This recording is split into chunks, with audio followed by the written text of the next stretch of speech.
most heralded, the most despised talk show in all of human history. This is the talk show hell hates. This is Pastor Mike Online. And yes, we are coming to you live from our top secret broadcasting bunker here at Area 52, right next to Area 51. This is Pastor Mike, and I'm online, and I'm live with you, and I'm frustrated. I've got way too many PowerPoints. And the one I want to find, naturally, I can't find it anywhere. And it's pretty relevant. And let me tell you where I'm headed today. First of all, I got some good news and some great news. Let me give you the great news first. The great news is that both of my granddaughters are out of the hospital, and did I say granddaughters? Grandchildren. Because one of them is a boy.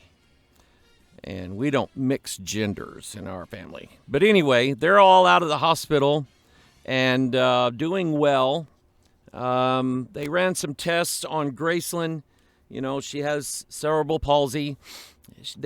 She can eat by mouth, but she doesn't get the nourishment. So there's a feeding tube goes in right by her belly button. And lately she's been tossing that back out, and it gets to the point where the child needs nourishment. So obviously a concern. Appreciate everybody's prayers, and some of you have sent wonderful, amazing gifts to Matthew and Paige, and I appreciate it on their behalf. I appreciate it.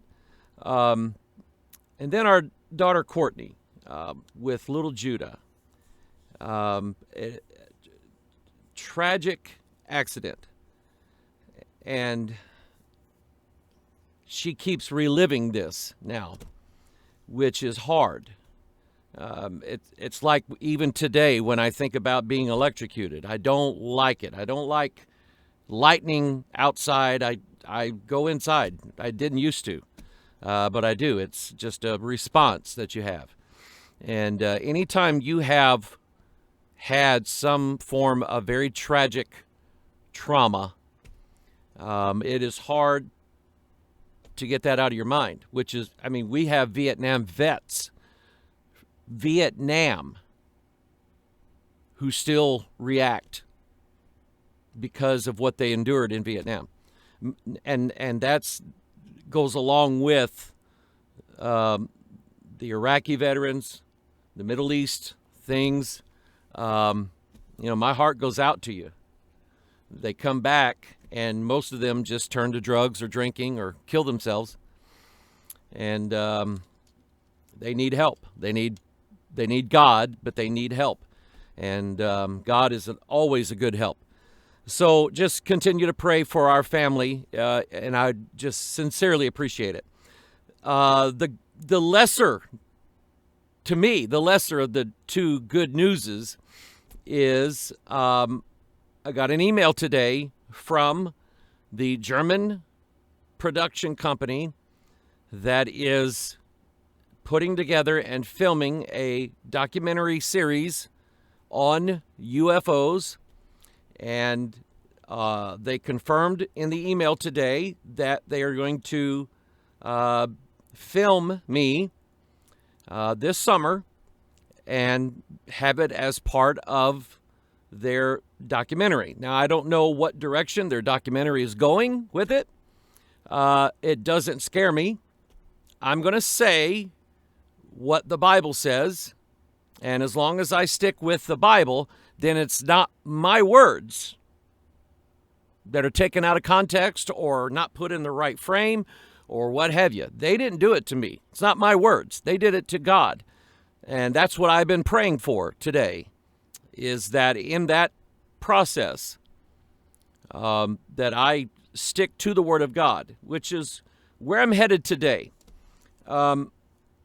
I have a pastor friend, and my pastor friends, I don't debate them. I don't argue with them. I don't get into fights with them. I don't call them heretics. Even if they don't agree with me, I don't treat, if my pastor friends or men in the ministry, King James men, then I leave them alone. God's word is God's word. God will do in them what he wants. They don't belong to me. They're not my property to tell them what to believe and what not to believe. And I've had people either calling me or calling some of my pastor friends and trying to start a fight, trying to pick something between us. And I just don't take the bait, and they don't either. We don't have time for that. You don't get it. We're still not wrestling with flesh and blood. It's still not the battle of flesh and blood. It is principalities and powers and rulers of the darkness of this world, and there is a lot of darkness in this world and spiritual wickedness in some very high places. And so this particular pastor, again, he's a friend of mine, and if at the end of this broadcast, I have not succeeded in changing his mind, it doesn't matter to me. This man is still my friend. I still love him. I would let him preach here any day. But he asked when my podcast, what the link was to our programs. So I sent him 3 links, and I thought about it for a minute, and I sent him a picture. And I have given you some of the background of this particular photograph. It comes to me from a pastor, a King James only pastor, who pastors a fundamental Baptist church around the Lake of the Ozarks in Missouri. And he showed me this, and I went, yep, I know what it is. And because I was preaching at his church that night. And I said, where did you get this? And it was a family member of his that was out in Colorado. This is in Colorado. I can't remember the exact location, but, Colorado is like you see here. It's all flat, and then you hit the Rocky Mountains, and you go straight up. And when they took this picture, if you look carefully at this photograph, where my cursor is waving down here, you can see that they took this from an automobile driving down the road because the nearscape is blurry because of the motion, and the far landscape is in focus because it's not moving the way the near landscape is. So this is they were going down the road, it looks like, saw the mountains. That is beautiful. I got to get a picture of this. Click on the phone. And then after, and I don't know when after or what, but after they took this picture and they looked at it, probably on a computer or their tablet or their phone maybe, they see something in the image. Now, I want to go back. I asked a guy that visited our church here a few weeks ago who has spent years in the military. He's an Iraqi veteran, served his country, and he is a trained observer. And I asked him, I said, give me just a relative size of this. This thing is obviously beyond the mountains that are in the photograph. The mountains there are big. And I said, just a ballpark. And I don't remember his exact figure, but it was in the hundreds of meters. This is no small thing. This is, and here's my point on this picture. Because I trust the source of it, this man wouldn't lie to me. It's no reason for him to. Now, is every man a liar? Yeah, so am I. We get things wrong. We say things that are not right. We do it. It's in our flesh. And God forgives us. We repent. God punishes us sometimes. And we move on. And we try not to do it again. But it's inherent in our nature. Can we be wrong about things? All of us are wrong. God is the only one who is right about everything, and we're not God. But I know some preachers that think they are. But anyway, that's beside the point. But anyway, there's no reason for me to mistrust this photograph. I have every reason to trust the source on this, that this was not photoshopped. This was not painted in, sketched in somehow, some way, airbrushed or whatever.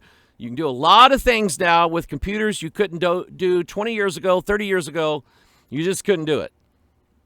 And I do not believe that this is that. I've seen fake UFO videos and fake demon videos. I've seen all kinds of fake videos. Fake giant skeleton pictures. Really? Come on. Okay? I've seen the real pictures. These are fakes, people. They're not real pictures. This does not bear the marks of something being a fake. So when you switch it over, you highlight certain areas, you make it bigger, you see then what it is. It takes a shape. My point is, this is a thing. It is a thing. It is, and let's be reasonable. And the Bible is a reasonable book. It is not a book of fairy tales and myths that we're told to believe with no evidence whatsoever. If God said it, He knows what He said. He knows what He's talking about. He put it in His Word, and we trust this book no matter what. And I'll get to this book, because whether you believe this photograph or not is irrelevant. Believing the Scriptures, that's what's relevant. And then, but seeing them also in the light of the days that we're in, this is a thing. It is an object. It is an object in the sky. And let's apply some reasoning here. Let me show you a picture, okay? Just ponder this for a minute while I sip some tea. This is called the turtle on the fence post. And there are several variants of this, several versions of the story. But it teaches a reasoning lesson, something that you could even use in a court of law. There are some things that just don't have to be proven in a court. Things like 4 + 4. Things like if the person has 46 X chromosomes, they are a genetic female. Period. The end. There's just some things you don't have to prove in court. And the idea of a turtle on a fence post is this. When you see a turtle on a fence post, there are certain things that we just absolutely know beyond any reasonable doubt whatsoever. Number one, it didn't get there by itself. We don't argue this. We don't say, now you don't know everything. Come now, let us reason together. Okay? Paul was always reasoning with people in all his letters. What shall we say about these things? Let's hear the summation of this. It's algebraic. It's math. It's 4 plus 4. When you see a turtle on a fence post, number one, you know it didn't get there by itself. Number two, there's no reason for the turtle to put itself or even want to be on the fence post. So the only logical conclusion that you could draw from this photograph is that someone put the turtle on the fence post. Now, there is a minimum chance that an eagle carrying this turtle in the process of taking off may have dropped the turtle and it just happened to have landed on top of this fence post in this position. It's a possibility. You couldn't rule it out. But to say that the turtle put itself on the fence post didn't happen. And you'll never get anybody to believe that. We're past this on the UFO evidence issue. We got past this a while back. A few years ago, we started moving in that direction. For the first time ever, I have known my wife's mother and father since 1980, when they started coming here to Bethel. I was 14 in 1980, and they started coming here. Lisa was... Anyway, she was pretty. But I've known them that long. And what I know about them is that they come from a generation where you didn't believe, there was no such thing as ghosts, witches, demons, and Martians. And flying saucers, she called it. But I guess they got to talking Sunday afternoon about what I had said about, we might be filming a documentary here come this summer, so just be prepared. It's going to be on this subject, because I almost never bring this up in the church setting. I've always tried to keep that ministry separate, just because of the thing that I'm doing at the time. I'm either teaching Sunday school, or I'm preaching an evangelistic message, or I'm teaching, from the scriptures, certain points of doctrine, or going through the books of the Bible. It's things like Pastor Mike Online and Watchman Broadcast and things like that, where maybe I go to a prophecy conference and they say, will you speak on this? Okay, I'll speak on that. But they brought it up. The first time any one of them has ever said anything to me about UFOs was Sunday afternoon. If you were watching, you saw me and Gloria engaged in a conversation. And she asked me, she said, Mike, I got to ask you a question. Now, that always scares me a little bit. She says, has anybody ever captured one of these, I call them flying saucers? I said, well, let me show you what I know from the Bible.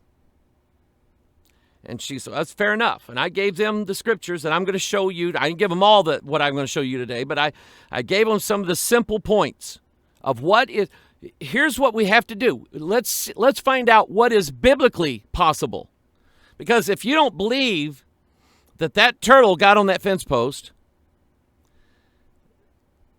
and the Bible does not give us an account of what these are, then there's no point in me bringing it up, much less spending an hour and a half, 2 hours of my time today to tell you what this is. There's no cause for it. The rule is, if God is silent, we should be too.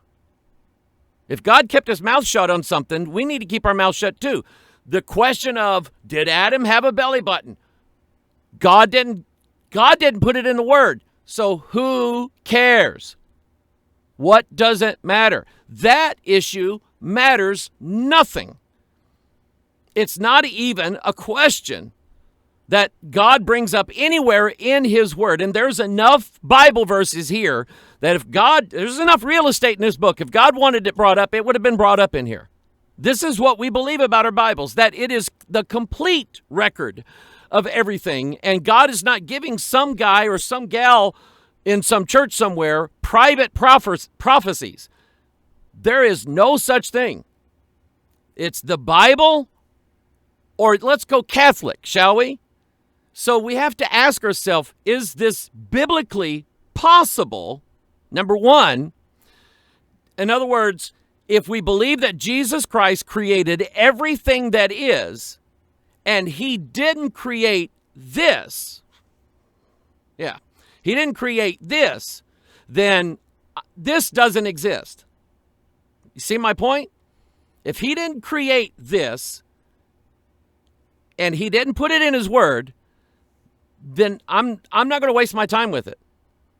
Because then we know somebody took the picture in their computer and they put little dots in there and they said UFO. Okay? So, do you know who this guy is? His name is Aleister Crowley. He renamed himself Aleister. I can't remember why. Here's a funny story. Funny in a weird sort of way. Aleister Crowley's parents were, I probably would have been invited maybe to their church to preach. They were, maybe not, they were fundamentalists. In Britain, they were of the Plymouth Brethren, which I know is probably Calvinist, but they were of the Plymouth Brethren, and it's a fundamentalist sect of Christianity in, I don't know where it all exists, but that's who they were. They were raising him as a Baptist, almost, is how they were raising young Aleister Crowley. And he hated it. If you've ever heard that his nickname was the Beast, guess who gave him that nickname? It was his mother. His own mother was calling him the Beast by the time he was a teenager, because she could see the direction that he was going in. His family had money, so he had money. And when they died, he inherited a third of the family fortune.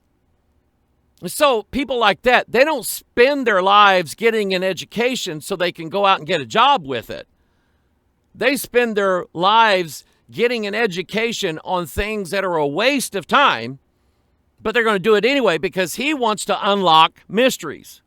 And he doesn't want God's help. He wants help from the other team because that's who he plays for. So Crowley is an occultist, and to say that he is an occultist is an understatement. So if anybody ever had contact in our lifetimes with members of the other team, the devils, the gods, the evil angels, the fallen ones, principalities, powers, rulers of the darkness, spiritual wickedness. If anybody ever had contact, it was him. And he did. He performed, and I'm not going to describe all the rituals that he did, but they involved women and drugs and all kinds of things. But he was trying to bring forth a being from what he referred to as an interdimensional being. Now explain that. And this is the one that came through the portal that his magic opened up. When the protocol that he was using was called the Alamantra workings or something like that. Some weird word. But anyway, he asked this creature what his name was. And he responded, Lam, L-A-M. And what that is it is I think it's a Sanskrit word meaning the way. Do you understand what this thing thinks he is? Jesus said, I am the way. And if I am right, the Dalai Lama, that word lam, means the way. The Dalai Lama thinks that he's the way to nirvana or wherever it is that they go. This devil came and appeared with a cape. Yeah, with a cape, big egg-shaped head, and this you can actually see in this area here where it looks like Crowley was trying to draw these big eyes. Now, I can't say that for sure, but this sure looks like what other people have said that they referred to as aliens. Now, that word is actually in the Bible, and it means literally this. And in this case, since you and I have been born again, our nativity, the land of our birth, is not this world. It is that one. It is Jerusalem above is our mother. God is our father. So we are, as Paul said, aliens and strangers in this world. We don't belong here. And yes, amen, I'll gladly go. Amen. Let's get up the truck and let's go. So the word alien actually is a biblical word, and it applies. In Hebrews 11, remember that those who had faith in the Old Testament did battle with the armies of the aliens. The Bible says that word. Now, am I saying that they fought Marvin the Martian from Warner Brothers? No. What I'm saying is they fought the things that you and I fight every day, and they are not from here. They were not birthed in Jefferson County, Missouri. They were not birthed in Arkansas, Kansas, Tennessee, Oklahoma, Texas, or even Canada. Although LA is still questionable. But they didn't come from here. And they don't belong here.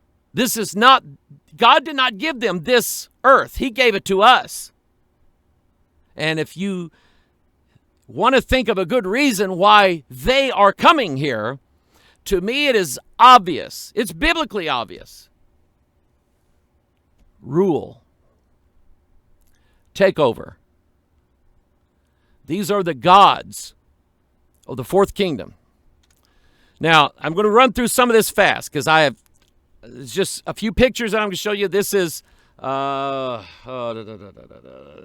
guy in 1947 who first reported this word saucer because the press asked him what he saw, and he said they were skipping through the sky. There was 9 of them. He was in a plane around Mount Rainier, Washington, looking for a downed airplane. He was a fire prevention. He was a forest fire salesman guy, and he's flying his private plane around Mount Rainier looking for, and he sees 9 of these things, and he said they're skipping across the sky like saucers across the water. Well, then the press took that word and said he saw flying saucers.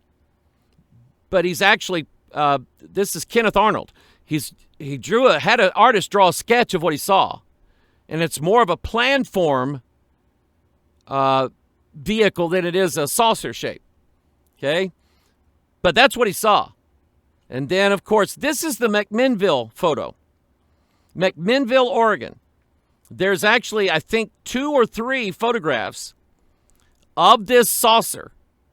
And the originals have been examined. Life magazine bought them back in, I think, in the 50s. And they did every test they could to see whether these photographs had been faked, if they were double exposures. Remember, there are no computers back in 1950, so you have to use camera tricks. And there was they detected no camera tricks, nothing. There's no wire there, nothing. Okay?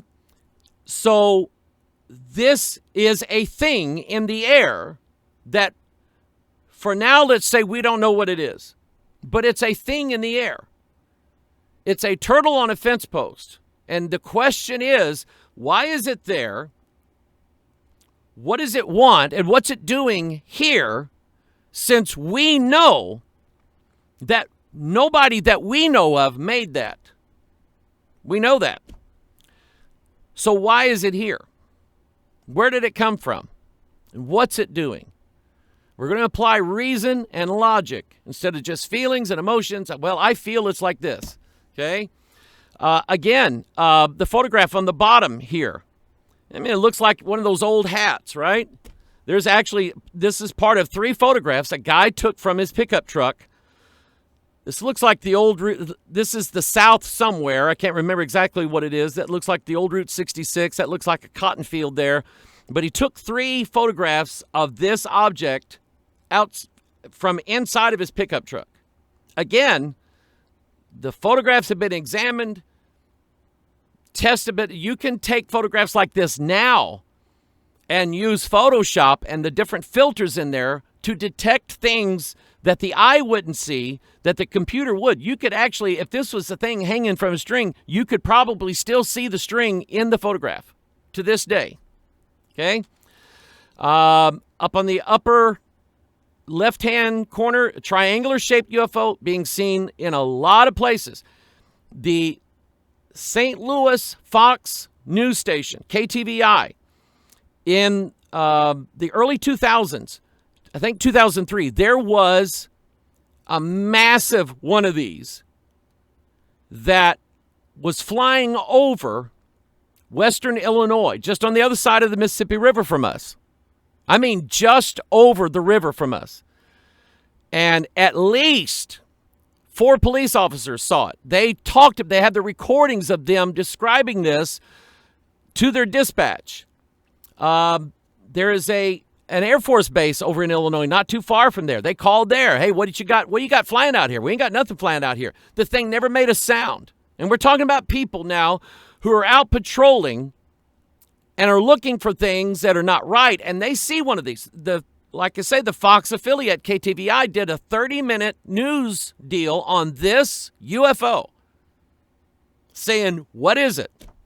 The one on the bottom, again, a lighted saucer-shaped object. It's in the air. You can almost see a trail coming out of it. Okay? Don't know what it is. The photograph here, a square-shaped, another saucer-shaped there on the right, Bryce Canyon, Utah. The one on the left says August of 89. There was no Photoshop in 1989. I'm fairly sure. Because I was still using a Commodore 64 in 1989. Okay? I don't think Windows 3.1 had even come out yet in 89. So that leaves you with a limited number of things that could be in 1989. Somebody threw this up in the air, took 20 photographs of it. This one is the one that turned out the best.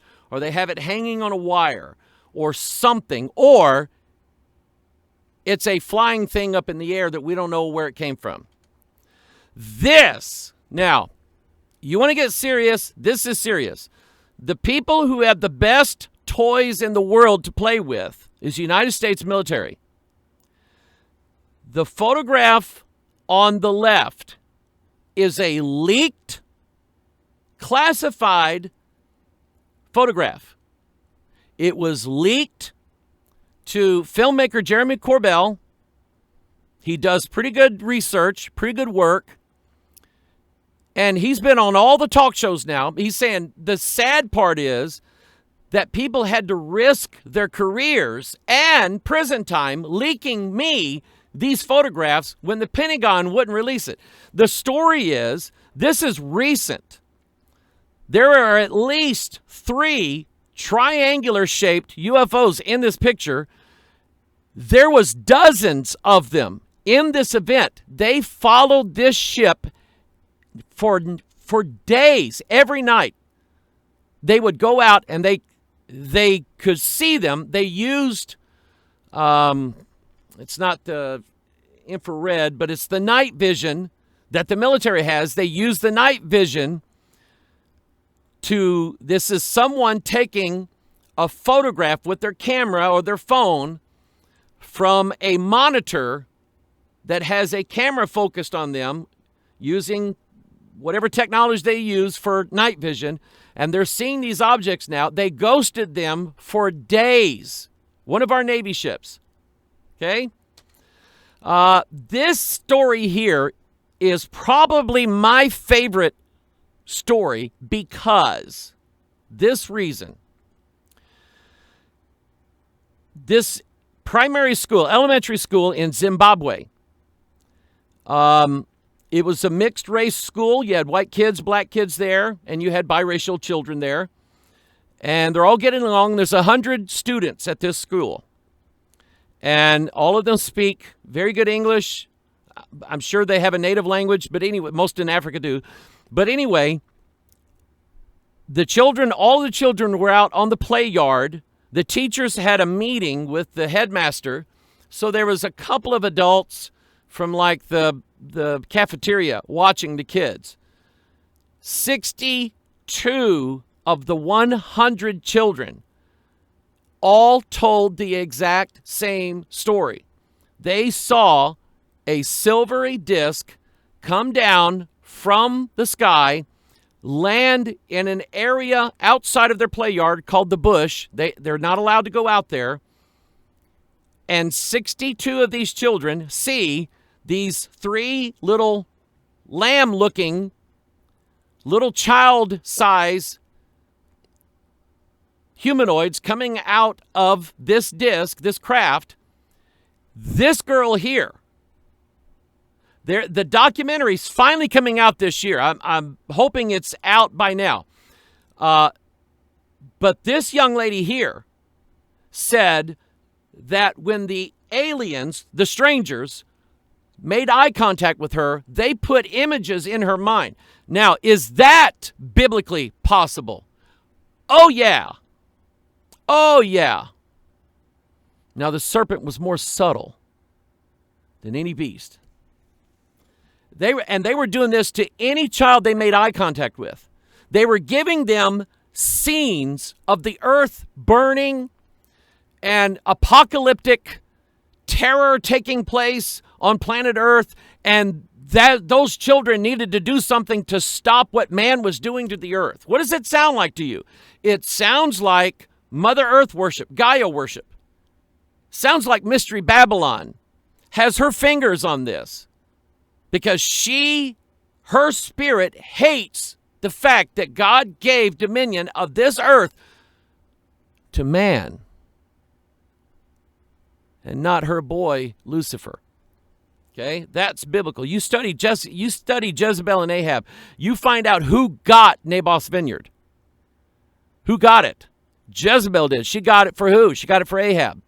That's the story. Okay, John Mack from Harvard University came out. He's a psychiatrist, world-renowned psychiatrist. Came out and interviewed these children and asked them on camera what they saw, and they all said the exact same thing. Some of the black children thought that the short little beings were tokoloshes. That is a common African word for devils or goblins in African folklore. And, this is what they look like. Okay? But they're all 62 children. To this day, they're adults now. They're saying the same thing. They're not changing the story. So you have to really climb some high mountains to put this type of information down and say, I still don't believe it. Okay? And I'm not being adversarial. But they're not lying. Turtle on a fence post. Okay? Let's be reasonable. RAF, this came out, actual newspaper, when they discovered, when the rancher outside, like 60 miles outside of Roswell. Roswell's the closest town to his ranch. when he discovered all of this heaps of rubble on his ranch and part of a broken saucer thing, and he reports it to the local sheriff, and the police go out there, and then they call the Roswell Army Air Force, because the Air Force was part of the Army back then. They gave authorization to release the story that a flying saucer had been taken in and captured on a ranch in the Roswell region. The story has it right. It wasn't in Roswell. It was the Roswell area, closest town to this guy, Matt Brazel, I think was his name. Closest town is Roswell. Okay? And that's where the Army Air Base was. And there was actually, according to what I've read, 3 of them that crashed. They didn't find one until about 3 years later. It was way out in the middle of nowhere. Again, Army reveals it has flying disc found on a ranch in New Mexico. That was the day after. These stories came out the day after. The day after Roswell is when the Army started swimming backwards and said, no, we didn't. That's the official story. We didn't capture a flying saucer. It was the pieces of a weather balloon. And that's where that phrase comes into play here from this story. They changed their official narrative of what happened the day after Roswell. Somebody up top, communications in 1947 are not what they are now. Somebody in D.C. said, clamp down on this. We don't want the Russians to know what we have. Okay, that's what I think. Now, I struggled with, if I'm right on what I'm saying today, if I'm right on this, if I believe that these are spiritual entities along with their chariots, angels don't crash as far as I'm concerned. Angels don't have accidents like we do. And that bugged me. And I wouldn't say a word about Roswell, New Mexico, 1947 for years because of it. It wasn't until I found out it was biblically possible, and I would say biblically probable. Again, more now, this is your government. And you're saying, okay, who trusts government? Well, you're right. Who trusts them? Because apparently they've been lying to us now. What is this? 2022? 1947? Some 80 years now? Or better? If we go all the way back to 1941 and the ship that crashed in Cape Girardeau, Missouri, and a minister was called to perform last rites on these 3 bodies, and he said they were not human. If we go all the way back to 41, now we're almost, we're right at 80 years. Okay? So, just now, the government is being forced to deal with this subject. And I'll tell you part of why I think it is. The times we're in. Remember what the Bible said was going to happen. Knowledge shall be increased. Our awareness of our surroundings in the last 100 years has increased geometrically. It wasn't until 1948 that we proved with photographic evidence that the Earth was in fact a ball in space. And it wasn't flat like some of these people on YouTube say. Actual photographs. What they did was they took Germany's V-2 rockets, took the warheads out, put cameras in it, and fired them off, probably out of Roswell Air Base. And for the first time ever, we have photographic evidence of the shape of the earth. Never been seen before. Now it's seen. So our awareness of our surroundings and the universe that we live in, our knowledge has increased dramatically in the last 100 years as compared to the last 6,000 years, with the exception of what the Bible says. So yeah, our government's been lying to us all along. They're just now here. The bottom story there, footage shows encounter between U.S. Navy jet and an unknown aircraft. Now that sentence there is 100% accurate. This is called the gimbal UFO. Let's see, does it have a date on there? I can't remember if this is the 2014 one or the 2004 one. I can't remember. But the gimbal UFO, they've got, this is infrared heat-seeking image from a $1 billion United States Navy jet. The best toys in the world are capturing this. And the statement is right. Footage shows encounter between U.S. Navy jet and an unknown aircraft. That's what it's saying. It is an unknown aerial phenomenon. That's what the military is calling them now, UAPs. The top story, the government admits it studies UFOs. So about those Area 51 conspiracy theories. So wait a minute. Project Blue Book during the 60s and early 70s was supposed to shut down everybody's idea that the government was investigating UFOs. There was even a TV show back in the early 70s. Some of you might, it was a Jack Webb show, the guy who did Dragnet and Emergency. It was called Project UFO, and it was named after Project Blue Book, and it featured some of the stories from the Air Force studying stories of UFOs in America. And, you know, it came up with reasons why, like 90% of them were explainable. 6 of them possibly could, or 6% possibly. But there's 4% admitted by Blue Book. 4% of all the investigations that we did, we have no idea what it was. But it was a thing. In other words, it was real. If it's real, then Christ made it. And if Christ created it, it has his purpose in it. That's logic, that's reasoning. Because if Christ didn't create it, it doesn't exist.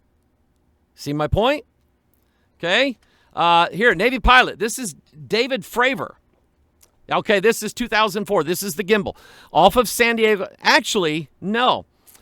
They've got the wrong picture with the wrong story. This is the gimbal UFO. The one that David Fravor, the Navy pilot in this 2004 encounter off of San Diego, the one that he encountered was called the Tic Tac UFO. That sounds funny, but it was in the shape of a 40-meter long white cylinder Tic Tac. And people ask him, so David, do you believe in UFOs? He said, believe in them. He said, I chased one. What's your story? I mean, he likes to gloat about it. He's now retired. Obviously, there's some things he can't say because he still has classified information in his head because he was driving, $3 billion hardware around the skies of the United States, patrolling our borders. What he was doing was they were on warfare maneuvers. They had a whole fleet out there, what they call a carrier fleet. They had a carrier and all these warships out there, and they were playing these war games. And he gets a call saying, do you have any live ordnance on you? No, why? He thought maybe it was drug runners coming up from Mexico. They said, go to these vectors. The guy doing the radar, again, $500 million piece of equipment in this guy's lap. He's a trained radar technician. And he's watching these things. The top ceiling of their radar goes up to 80,000 feet. That's when he first noticed them, the radar tech. They dropped from 80,000 feet to the water level in less than 1.5 seconds. Nothing falls that fast. You can't drop that fast. You have to be propelled that fast. And even at that, you would be breaking the sound barrier and there would be sonic booms. There was nothing. It's like they were there, but they were not affected by our physics. Now, what does that biblically sound like to you? What does it sound like? It doesn't sound like a piece of machinery from Mars. Now, have they been to Mars? Maybe, I don't know. On the trail of a secret. This was a New York Times. When I was a kid, fascinated by these UFOs, I never saw one that I know of. Maybe me and my dad, we always out fishing one night. I don't know. My mother did. And she didn't tell me until 2 years ago. Because of that generation, during that time, witches and monsters and demons and ghosts and flying saucers, they don't exist. And if you talk about that, you're a lunatic. So nobody talked about it. Nobody said a word. Her and her friend saw one not too far from the house that I first saw the light of day in Pine Bluff, Arkansas, 1966. She and her friend, her best friend, they were neighbors. This lake on the inside of the levee, and there was a glowing disc hovering over that water, and they stopped to look at it, and when they did, zip, and it was gone, just like that. I said, "Did you tell Dad?" She said, "Yeah." What'd Dad do? He accused me of being drunk or something like that. So they didn't. I said, did you say anything after that? Never said a word to anybody. That generation didn't talk. This generation is different. And can you see where I'm going with this? This generation is wide, because they've closed the Bible. In their minds, they've closed the Bible. They're wide open to everything else but the Bible. So now there's more people in this country that believe in UFOs than believes in God. Believe it or not. And that probably include church people. This just came out April. The Pentagon, again, having to release through Freedom of Information Act 1,500 pages of secret documents about shadowy UFO program after a 4-year battle. I have the documents. The program was called OSAP, Advanced Aerospace Weapon System Applications Program. Weapon systems. What does the Pentagon, if they're investigating UFOs, why would they be doing it? Why? 2 reasons. 2 logical reasons. Number one, if they are real and they do not tell us what their intention is, then we must assume that they could be a threat to the United States of America. That's the first logical conclusion. The second one is, if they are real and we can get access to their technology, we will use that technology to make, what does the Pentagon make? Weapons. Am I loony? No, that's the name of the program that they didn't want anybody to know about for who knows how long. Advanced Aerospace Weapon System Applications Program. Here's some of the document. I've got some of them pulled up. This one, warp drive, dark energy, and the manipulation of extra dimensions.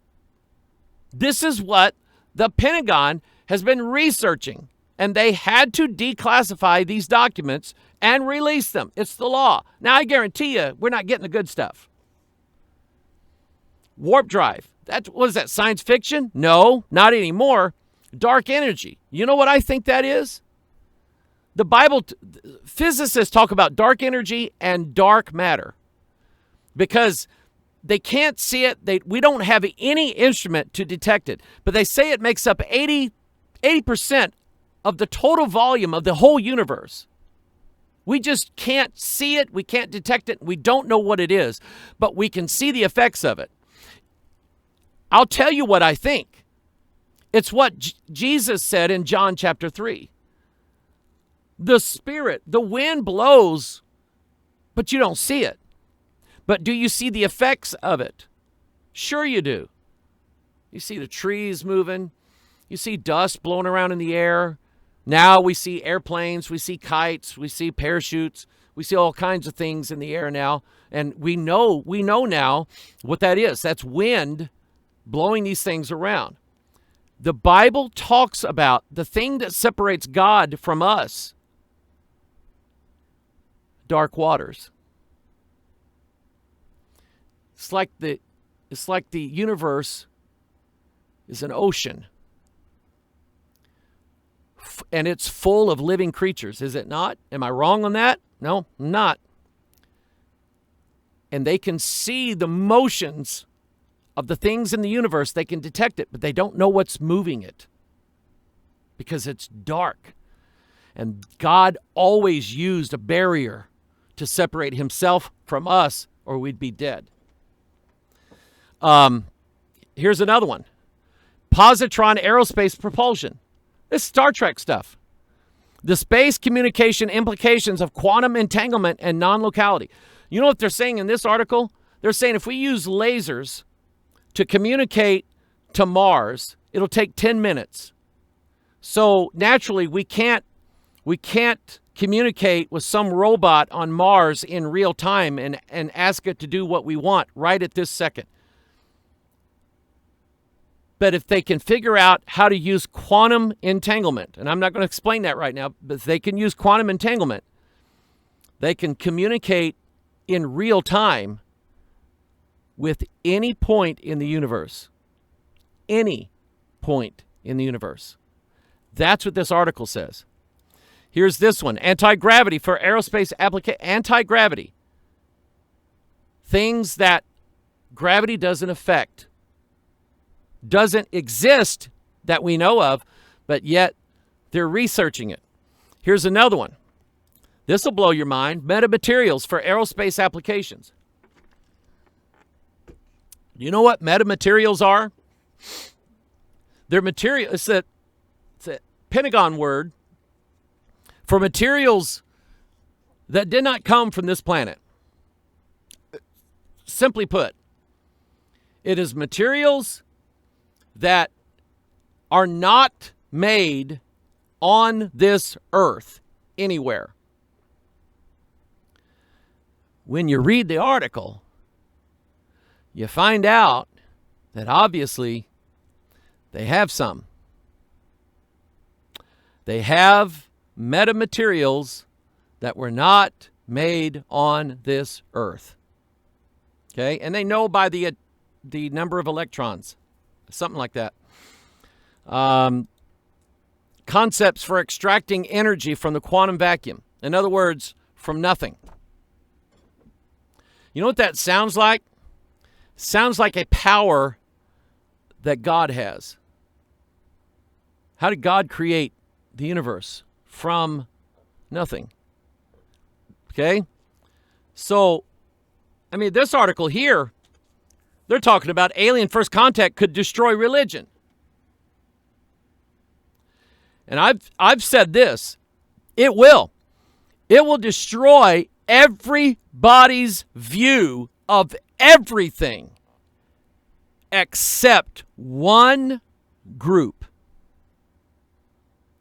Those who believe the Word of God as the absolute final truth on everything. God said that if it would be possible, they should deceive the very elect. The truly elect is what that means. Not the fake church members, but the real saints. God is going to make sure they're not deceived. Okay? And I should have said this at the beginning. You don't have to be a UFO investigator after this. You don't have to be. God made me different. Cut me out of a different chop of wood or whatever. And this has just been where my brain's been all my life. And I never wanted to talk about it. For the very reason that I probably wouldn't get invited back to some churches. And that's happened. I don't get invited back very often. I'm not complaining. Okay? We're all here to do our thing. God has good men doing things that I'm not doing. And I'm not trained to do. I'm not cut out to do it. I'm not for that. And he even has them as King James men believing different things than what I believe. How is that possible? It's just like the members of my body. I got 2 index fingers in my body, but they're different. They're different from each other. And they don't belong together very often. But we're here to help one another, aren't we? Kissy, kissy, kissy. Eric Von Daniken, I read this book. This is one of the library books I checked out, Chariots of the Gods. And kind of worried my mom a little bit. What is my son reading? And Von Daniken, basically, he grew up a Catholic. But he revolted because he said, I'm reading in the Bible that God has a chariot. If he's God, why does he need a chariot? Now, when I see him, Eric, I'll introduce you to him and I'll ask him. Okay? You may get to him before I do. We'll see. But here's what God said. Here's what God told these men to write down. 2 Samuel 22:11. And he rode. Who rode? God rode upon a cherub. Now, does he have to? No. Neither does Jesus have to come back on silver. Revelation 19. I hold silver. He's coming back on a white horse. That's silver. Okay? He's the Lone Ranger, but he's got 10,000s of his saints with him. That's us, I believe. Does he have to do it that way? No, but it sure looks cool, doesn't it? Okay? It does. And does God care about how things look? Go outside. He put a lot of work into this world. Okay? And he did this one in 6 days. Jesus said, I go to prepare a mansion, or go to prepare a place for you. He's been working on that one for 2,000 years now. Are you kidding me? He cares about how it looks, doesn't he? And he rode upon a cherub and did fly, and he was seen upon the wings of the wind. What kind of wind? Spirit. 1 Chronicles 28:18. When Solomon built the temple, he got the instructions directly from God. Because when he made the most holy place and the pedestal that the Ark of the Covenant was going to sit upon, look at how he did it. And for the altar of incense, refined gold by weight, and gold for the pattern of the chariot of the cherubims that spread out their wings and covered the Ark of the Covenant of the Lord. The chariot of the cherubims is how God said to write it down, because that's what it is. God rides a chariot. I have a book called God Rides a Flying Saucer. And it was written by, I think, an Anglican priest who went way off course. said God was this alien and all this. Anyway, look at your Bible, Psalm 68:17, and I'll let you in on something. Let's read this verse. Let me pull up Blue Letter Bible. So we'll just see if the devil is up to something. Okay?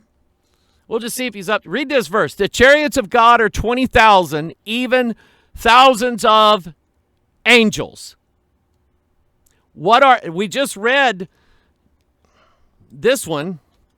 He rode upon a cherub and did fly and was seen upon the wings of the wind. Cherubs are angels. So God has at least 20,000 and thousands more of chariots that are angels. That's Psalm 68:17. So here's what we'll do. We'll type in Psalm 68:17. That's the King James, and it's going to say what the King James says. Now, if we switch to, let's say, the New Living Testament, and we do this same verse here, Psalm 68:17. In the New Living Testament, surrounded by unnumbered thousands of chariots, the Lord came from Mount Sinai. It's not the same thing. What about Mr. NIV? Devil, name thyself. Niv. Psalm 68:17. The chariots of God are 10,000s and thousands of thousands. They changed it. Why do you think they had to change that verse? Why do you think? Okay. Who maketh his angels spirits. So we know they're the spirit realm.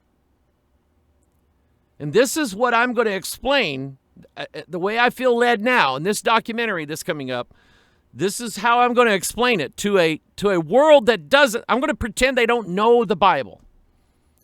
And I'm going to say, here's what most of Christianity believes. According to the Bible, there is a realm outside of this world that we would call from the Bible the spirit realm, or the world of angels and devils, good guys and bad guys. And they are from a different dimension than ours. So we can't always see them. But they're there, okay? And they are spirits, and they are made of light or fire, okay? Can they be seen? Can these chariots of God be seen by men? Open our eyes, Lord. And the Lord opened the eyes of the young man, and he saw, and behold, the mountain was full of horses and chariots of fire round about Elisha. I would say they're here now. I'd offer them my tea, but they wouldn't drink it. The mountain was full of horses and chariots. They might, though. They ate Abraham's stuff, and had lots. The mountain was full of horses and chariots of fire round about Elisha. So there's good angels and good chariots. Bad angels, bad chariots. 2 Kings 2:11, it came to pass. This is how did Elijah get to heaven? How did he get to heaven? See, Elijah's the typology of our rapture. When that day happens, I guarantee you this is how it's going to happen.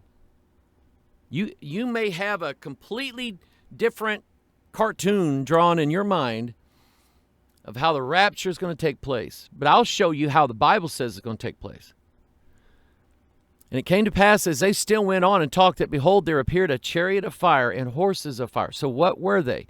They were the 20,000s or thousands more of God's chariots waiting in his stall. And he sent one down for Elijah. And Elijah went up by a whirlwind into heaven. Now you say, okay, now Mike, it doesn't say that he went up by the chariot. He went up by the whirlwind. Hang on. Look at the next verse here, Isaiah 66:15. For behold, the Lord will come with fire, and with his chariots like a whirlwind. They're the same, aren't they?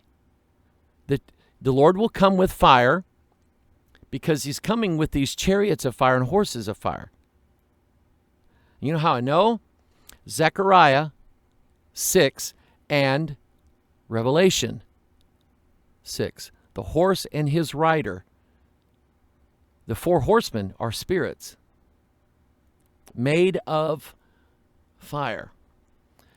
For behold, the Lord will come with fire, and with his chariots like a whirlwind, to render his anger with fury and his rebuke with flames of fire. He's going to throw a third of these fiery angels down to the earth. Is he coming with fire? The flames of fire? Yeah, they're angels. They're devils.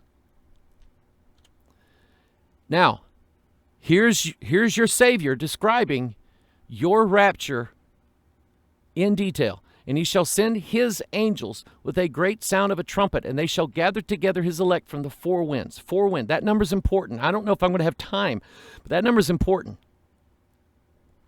So far,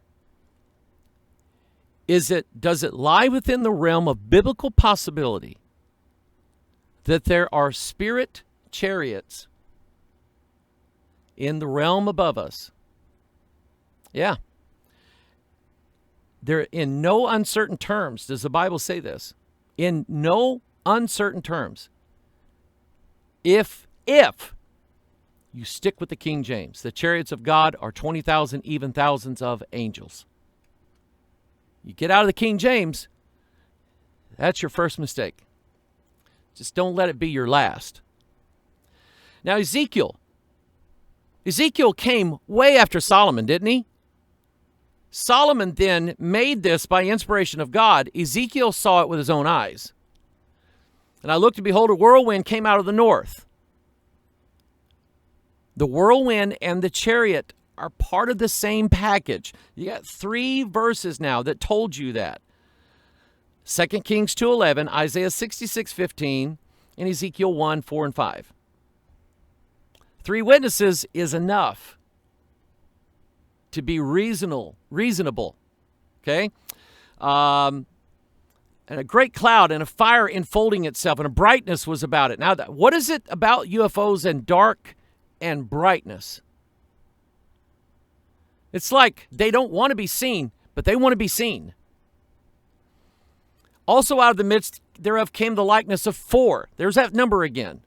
The 4 winds, the 4 gospels, 4 living creatures, 4 chambers of the heart. They're all interconnected. And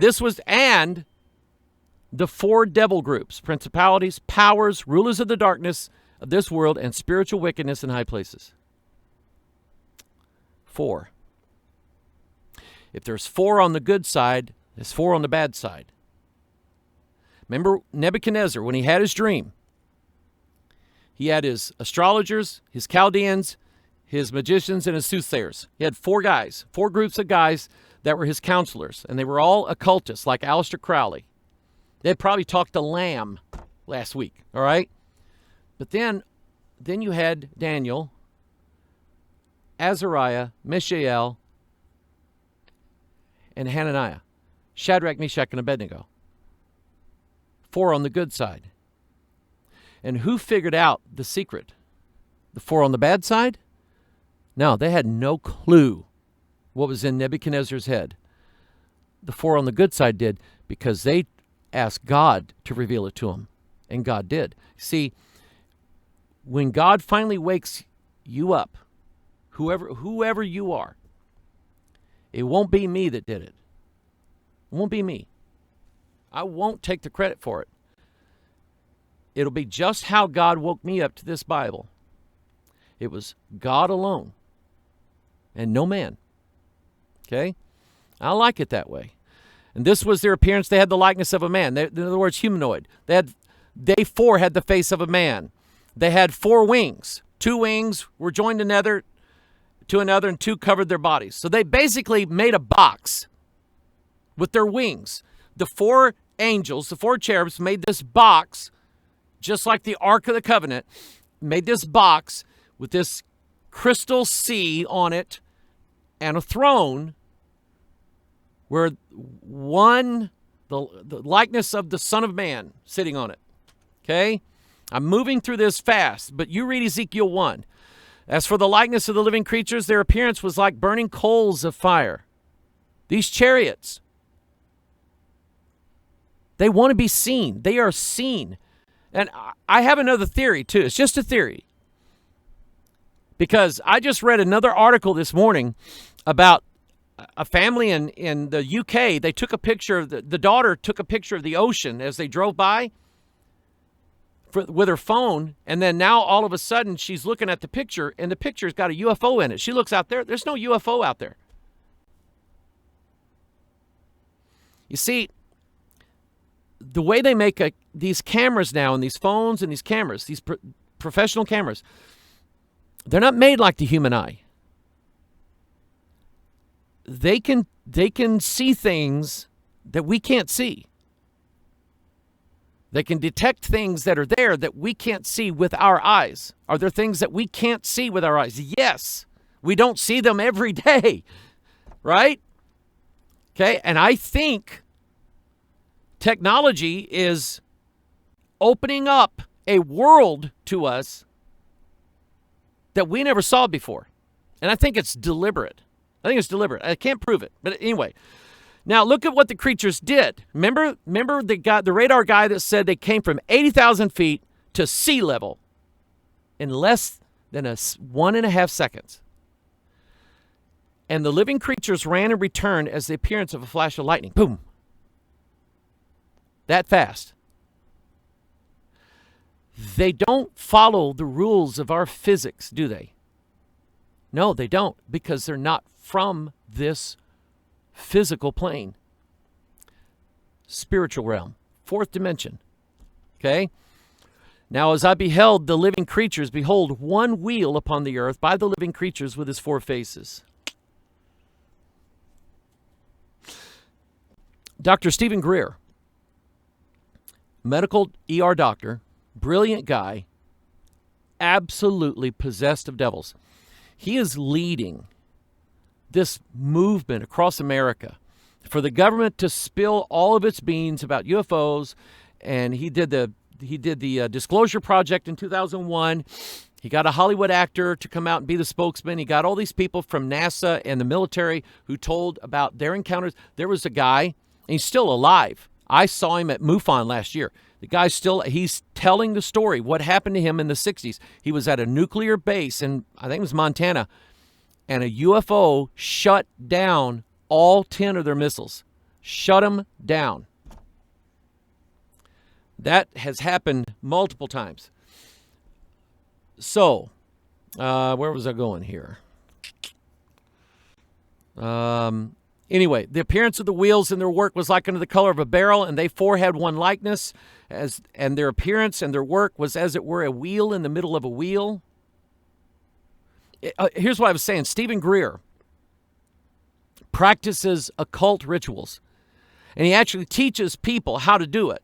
He goes around the world, and he calls it close encounters of the 5th kind. It's human-initiated contact. Now, do you want to know what that is in the Bible? Stephen Greer has a familiar spirit. He's the witch of Endor, is who he is, because he goes into this metaphysical state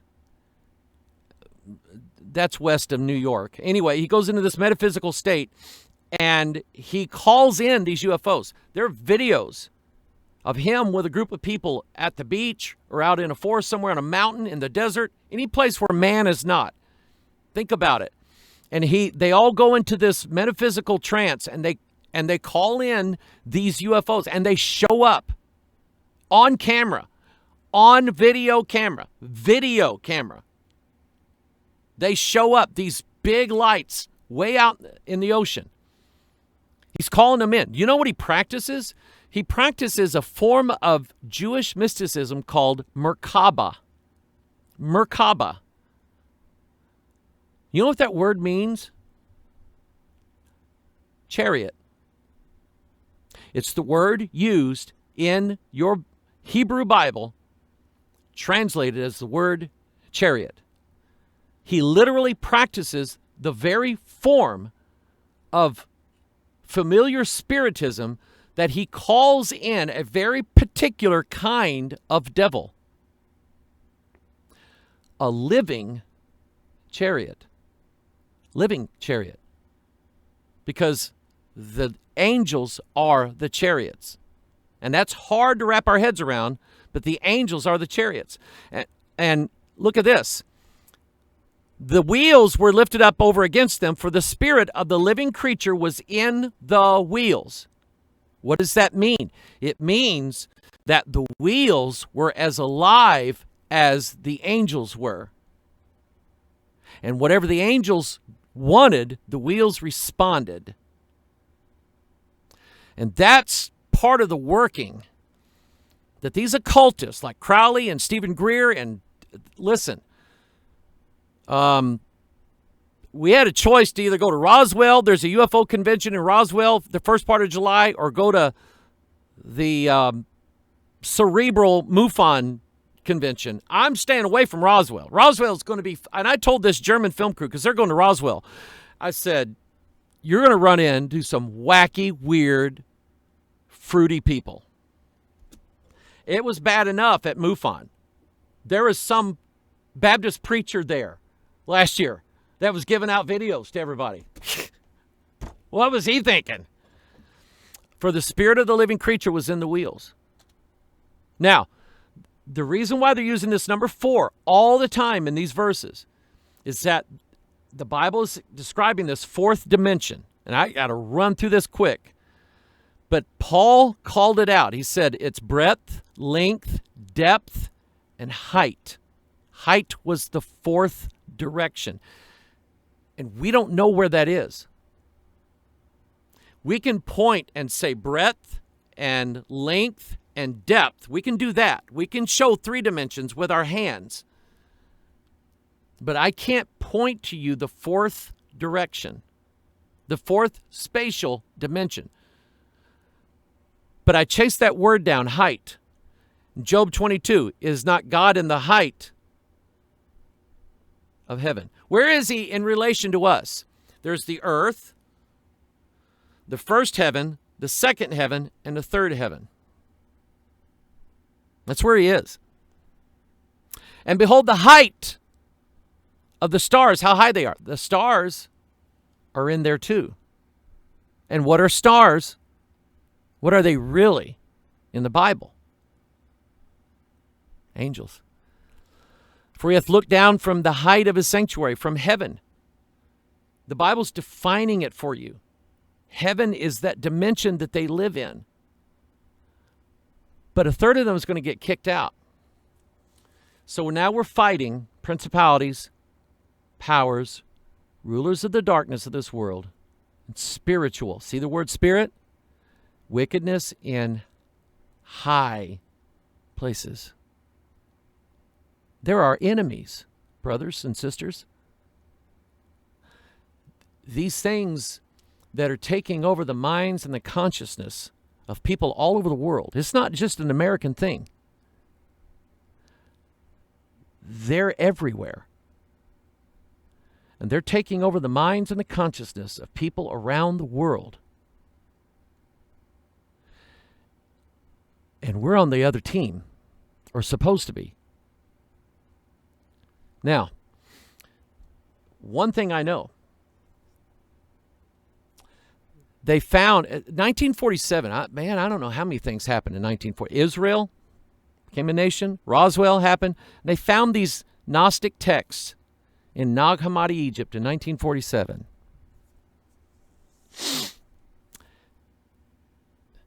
And 2 disciples of Aleister Crowley, they did something too in 1947. I'll have to go back on my research. One of them was Jack Parsons, the head of Jet Propulsion Laboratory, the rocket man. Jack Parsons was a disciple of Aleister Crowley. one of our chief rocket scientists. And he blew himself up in an experiment. Anyway, they find these Greek Gnostic texts in these clay jars in Egypt. And they dig them up and they're reading them. And they see this word archon all in them. And archon is the Greek word that's translated in the King James principality. The word archangel, arch enemy, comes from the Greek word archon. It means a prince, someone who is in power over you. And this is how the archons are described, according to the Nag Hammadi Gnostic texts. I'll get to the bottom here. That shadow became matter, and that shadow was projected apart, and what she had created became a product in the matter, like an aborted fetus. That's what the Gnostics said that the principalities look like. An aborted fetus. Little pale body, great big head. Travis Walton, 1975, one of the best documented and provable UFO cases in the world. Travis Walton's still alive. He has been lie detected to death. He's taken, I don't know how many lie detector tests. Him and the 5 guys on his logging crew in Snowflake, Arizona, Travis Walton, they saw a UFO. All 6 guys saw this UFO. They were headed out of the woods in their King Cab truck. Travis got out. He got zapped. They thought they killed him. His buddies took off. After a mile, they turned around and said, we got to get Travis. They get out. They look for Travis. Travis is gone. There's no Travis anywhere. They have to go into town now to get the sheriff. And what do you think they told the sheriff? They told him the truth. A flying saucer took Travis. Now, how do you think the sheriff of Snowflake, Arizona, thought about this? Well, they called in the state police. They put lie detector tests on all 5 of these guys. And all 5 of them said the same thing, and they all passed. That Travis got taken by a UFO. They sent cadaver dogs. They pounded these guys for 5 days saying, just tell us where you killed him. We'll promise we'll go easy on you guys. We'll give you a deal. Just tell us, end this now. Show us where you buried him. No Travis. 5 days later, Travis Walton finds himself laying on a highway 30 miles from Snowflake, Arizona. He sees a light, walks down to a gas station, makes a phone call, probably collect, to his brother, who was one of the loggers, and said, it's me, Travis. Travis Walton thought he'd been gone for a few hours. His buddies show up. Travis, you've been gone for 5 days. They think we killed you. They hospitalized the man. Here's what Travis Walton said he saw. When he wakes up, he says, when I woke up, there was a strong, this is right here in this story. When I woke up, there was a strong light in my eyes, and I had problems focusing. I thought I was in a hospital. I was lying on a table on my back, and these figures were standing over me. It was weird. They weren't humans. They were creatures. They looked like well-developed fetuses to me. End quote. And he tells the exact, by the way, those are not the only ones he saw. After the little devils go running off, the little fetus-looking gray, big-headed, egghead guys run off, he finally sees a man in like this tight suit. And he's going, oh, good, a human. The guy he's got blonde hair, blue eyes, glowing skin. Guy doesn't say a word. There's 2 guys and a female. Are there female angels? Yeah. Read Zechariah. The story about the 2 storks. But anyway, They get Travis off the ship. They put something over his face. He breathes in. He passes out. Does the Bible say that there are angels that look like men? Genesis 18, Genesis 19, Luke 1. This is what Steven Spielberg based his vision of Close Encounters of the Third Kind on, was the stories he had been fed from whatever sources he got them from. He took real UFO stories and blended them into this movie. And he hired these, a local dance school in Mobile, Alabama, is where he shot part of the film. He hired this dance school, and they brought out these 5- and 6-year-old girls, put them in these suits with these big egg heads on, and had them dance around like little aliens. Just like the Nag Hammadi text said. Just like Travis said in 1975. Habakkuk, listen to this now. God said he was going to raise up the Chaldeans. Now, you say, okay, got you there, Mike. They're Chaldeans, which means that they're from the land of the Chaldees, right? Let's read the description of them. They're a bitter and hasty nation. They're going to possess dwelling places that are not theirs. They are terrible and dreadful. Their horses are swifter than leopards. Now, hold on a second. Leopards and cheetahs are related, and cheetahs are the fastest animals on 4 legs. No horse can beat a cheetah. Especially when you take his Cheetos. And they are more fierce than the evening wolves. And their horsemen shall spread themselves, and their horsemen shall come from far. They shall fly as the eagle that hasteth to eat. Now, does that sound like the Chaldeans to you? Nope, it doesn't. God is just go up one level from us. God is telling you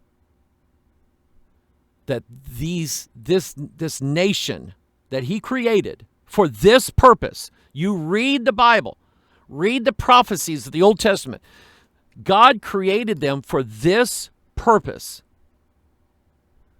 To come and exact his judgment and his wrath upon this earth. Now, what's their plan? By the way, back to this verse. Their chariots shall be as a whirlwind. His horses are swifter than eagles. He shall come up as clouds.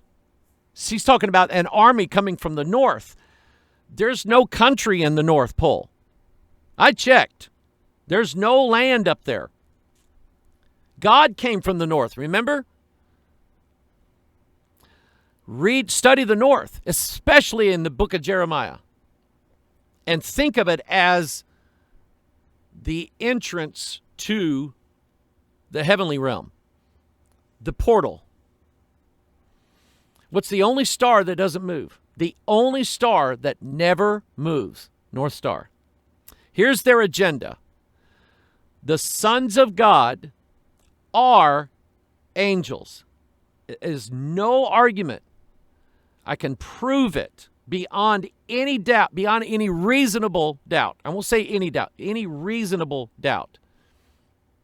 Every occurrence of the sons of God in the Old Testament are all angels. Job, 3 times in Job, 2 times here in Genesis. They are not of men, because the females are of men, and God would have said it that way. God is telling you that these sons of God. Let me pull up, I don't think it's in my notes. Psalm 82:6. This is what I showed my mother-in-law. When she asked, okay, how did they crash then? She's pretty blunt about what she says. but I love her. Yeah, Psalm 82. This is what blew it apart for me. It is within the realm now of possibility. Psalm 82. Look at what it says. Jesus actually quoted this verse. He said, I have said, you're gods. Now, the little g means that they're angels or of the angelic realm, which is us when we are resurrected. Okay? We are going to be as the angels in heaven. That's what Jesus said. We're going to be as lights shining in the world. Paul said it that way. So like the stars of heaven, that's what God said about Israel. You shall be as the stars of heaven, right? Angels. So he said, I've said ye are gods. Gods don't die, right? And all of you are children of the Most High. Who's the Most High? God is. Who are his children? His sons. The gods are the sons of God. Get it? The angelic. Adam was a son of God. Luke 3 tells us that. In plain words. And Adam was the son of God. So, but look at the next verse. But you shall die like men and fall like who? The princes. Principalities. The archons. What did the archons do? They came to this earth. Why? I'm getting to that. What did they do in Genesis 6? They made a hybrid race, didn't they? They created a hybrid race. Now, Daniel's fourth kingdom is the gods. Principalities, powers, rulers of darkness, spiritual wickedness in high places. And what did Daniel say their secret was? What are they going to do? They shall mingle themselves with the seed of men. By the way, the King James is the only Bible in English that says it that way. The other translations destroy that verse too. Think about it. They shall mingle themselves with, what is the seed of men? It's DNA. Let me show you this. I have this book, Close Encounters of the Fourth Kind. Look at that archon there. That's what the kids at the Ariel Elementary School saw. That's what Travis Walton saw. That's what Betty and Barney Hill saw. That's what Betty Andreessen saw. That's what Whitley Strieber saw. And he had sex with one multiple times. And you know what he did before he ever started meeting UFOs in the night? He did transcendental meditation, just like Stephen Greer. He was calling them in. Come on down here. The central focus of the alien abduction program is, according to David Jacobs, who has written books on this, he's talked to abductees or whatever, the collection of human eggs and, I'm going to say the word seed. He, like his mentor, the New York artist and abduction phenomenon authority, Bud Hopkins, I have his books too, supports the most sinister explanation for the aliens' presence among us. They are, as Hopkins wrote in his book, Intruders, engaged in an ongoing genetic study, and the human species itself is the subject of a breeding experiment. One of the purposes for which UFOs travel to Earth is to abduct humans to help aliens produce other beings. Jacobs wrote in Secret Life, it is not a program of reproduction, but one of production. Now match that with, they shall mingle themselves with the seed of men, and the sons of God saw the daughters of men that they were fair. And they took them wives of all which they chose. And there were giants in the earth in those days. And also after that, after the flood, when the sons of God came in unto the daughters of men. Now, Colonel Philip Corso, I don't have time to get into this. He wrote a book the day after Roswell. He saw the beings dead in these little coffins. They were shipping them up to Wright-Patterson Field. He worked with the technology recovered from Roswell. And he writes it in the book the day after Roswell. Not some nut, World War II decorated veteran. The guy was intelligent. Okay? Now, the main objection to this is, I thought spirits didn't have bodies. Genesis 18 says they do. Genesis 19 says they do. And what did the men of Sodom want to do to the two angels? Know them. Then in 1 Corinthians 15, it nails it for you. It not only tells you that they have bodies, but it tells you that they have DNA. But God giveth it a body as it hath pleased him, and to every seed is DNA, his own body. All flesh is not the same flesh, but there is one kind of flesh of men, count them, another flesh of beasts, another of fishes, another of birds. There are also celestial bodies. Celestial means heaven. And bodies terrestrial. Terrestrial means earth. But the glory of the celestial is one, the glory of the terrestrial is another. One is iron and one is clay. And they don't stick together, do they? So they're going to try this to mingle themselves with the seed of men, but iron cannot be mingled with clay. And what happens? It's going to fall apart.